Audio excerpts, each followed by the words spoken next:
जैसा वो घटना बताई गई है, जिस व्यक्ति के घर में वो प्रतिमा मिली, खुदाई में कुछ कलश भी मिले, कुछ सामग्री भी मिली, कलशों को उन्होंने बेच दिया।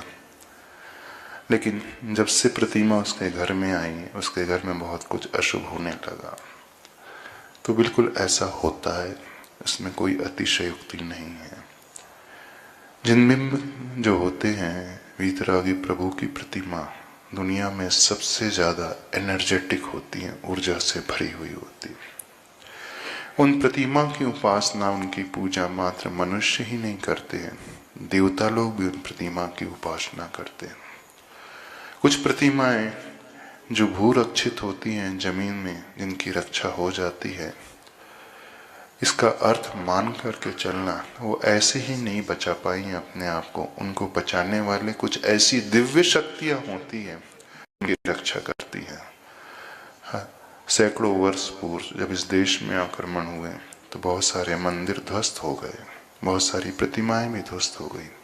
लेकिन जो बच गई हैं वो सामान्य नहीं, वो अतिशयकारी प्रतिमाएं मानी जाती हैं।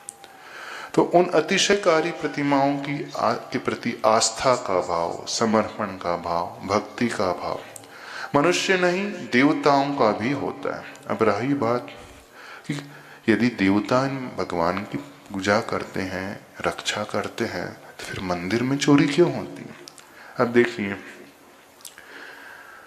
कुछ प्रतिमा के प्रति आकर्षण बहुत अधिक होता है।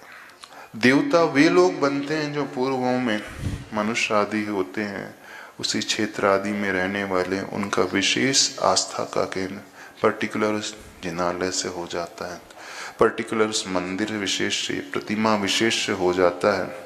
तो जो उस प्रतिमा विशेष अथवा उस क्षेत्र विशेष, मंदिर विशेष से जुड़ा हुआ कोई जीव था और उसका मरण हो गया, देव पर्याय में चला गया, तो वो उसी आस्था, उसी संस्कार को लेकर के गया है और अवधि ज्ञान से वो जान लेता है, इन प्रभु की बहुत अच्छे से आराधना करता है। एक तो सबसे बड़ा फैक्टर, एक रीजन जो होता है वो। दूसरा, सभी प्रतिमाएं अतिशयकारी नहीं होती, सभी प्रतिमाओं की एनर्जी इतनी पावरफुल नहीं होती है।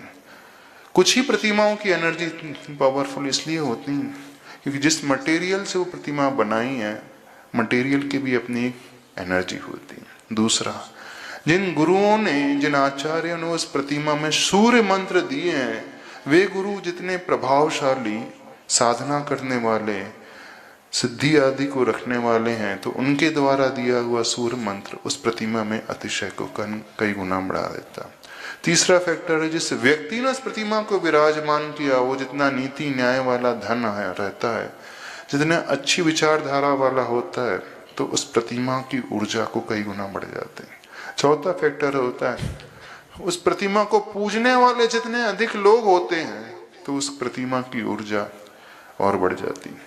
पांचवा फैक्टर होता है, जिस लैंड में वो प्रतिमा विराजित होती है, तो लैंड की भी एक एनर्जी होती है वास्तु के हिसाब से, तो लैंड एनर्जी भी उस प्रतिमा की एनर्जी को बढ़ाने वाला होती है।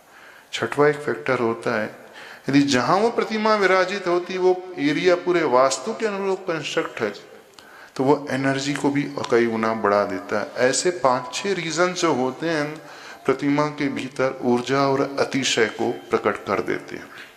तो जो घटना घटी तिजारा में, वो सामान्य प्रतिमा नहीं थी, मान करके चलना वो विशेष प्रतिमा थी।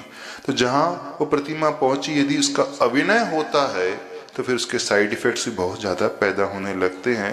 वे देवता लोग जो उनकी रक्षा करते हैं, पूजते हैं, वो रुष्ट हो जाते हैं और वो अपनी शक्ति के माध्यम से उस प्रभाव को दिखलाते हैं और उसी के प्रभाव के कारण ऐसी ऐसी घटना सुनने को मिलती हैं।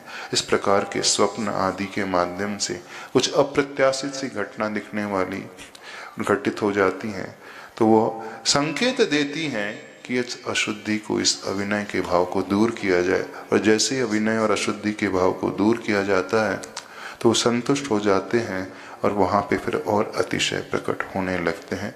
वो बहुत अच्छे से भक्ति भाव से भर करके प्रभु की पूजा करने